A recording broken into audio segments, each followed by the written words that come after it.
and that's the art of the dress.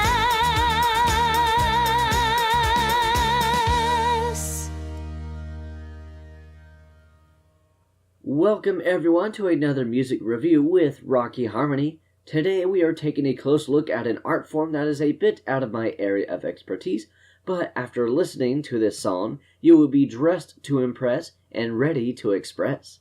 Now let's take a closer look at Art of the Dress. With the excitement of the up-and-coming Grand Galloping Gala, Rarity has taken it upon herself to create unique dresses for all of her friends, each one made to reflect their personality. A very kind gift indeed.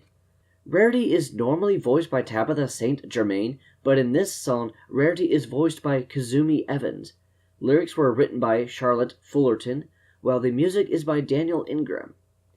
Instruments used in this song, again from what I can tell, sound like drums, or if you want to be specific, a cymbal, electric keyboard for the main chorus, which is what you hear right at the beginning and throughout the song, bass guitar, and an electric guitar with a very faint but nice soft tone. Right, on to likes and dislikes. This is another one of the show's great songs. I rather like that it follows along Rarity as she creates her dresses, giving us a look into her creative process. And as an artist myself, I do find it very interesting, and appreciate the work that goes into everything. It also makes me wonder how accurate the show portrays real-life dressmaking. At about 4 minutes, this is the longest song in the first season, and within those 4 minutes we get to see the plot of the story play out. Rarity offers a very generous gift to her friends, and is even willing to make changes based on feedback from others, but this, however, leads us to the conflict of our story arc. And the remaining minutes of the show follows the resulting damage of these decisions, which does get remedied at the very end, as each of our main six all learn their respective lesson, which is the theme for Season 1.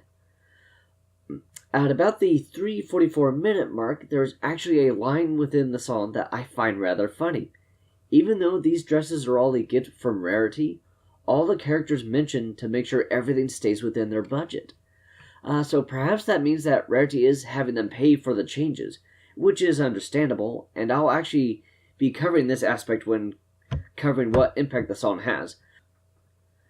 But yeah, the lesson learned in this episode is the biggest thing I actually like about this song now that I have been drawing and commissioning other artists. I just love the music too. I don't really have anything I dislike about the song or even the episode, and as I mentioned, I appreciate all of it, even more now so than ever. It has a great lesson to teach.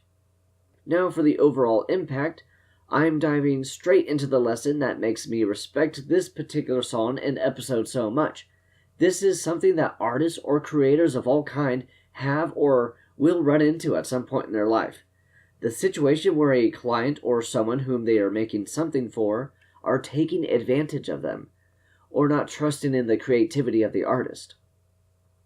We see here Rarity was making unique outfits matched to each of her friends, but it seems our favorite ponies got lost in the hype and began asking for changes to a gift, treating them as a commissioned item, and on top of that, not respecting the expert design that Rarity thought would be best for them. Now, yes, with a commissioned item, the artist does their best to bring your vision to life and is expected to make any changes that are requested within reason. But that could also be discussed in a whole nother video. What I believe this episode teaches us is that we should be thankful for the gifts we are given. What you could also take from this is to be open-minded and communicate. If you see something you don't like, or would like a different direction, do speak up and talk it over with each other. But it's always best to do this early on in the project, as any changes further along in the process can cause problems, as poor Rarity learned the hard way. All of our favorite characters learned from this experience. Demanding too much from someone's generosity will only lead to problems. While Rarity learned that for her business to succeed, maintain its reputation, and to reduce the amount of stress, the client isn't always right. You have to have policies and good work ethics, and stick to them while keeping an open mind for your client's vision, and most importantly, just know when to say no. Remember, you're the expert that they believe in, and trust to create something truly amazing.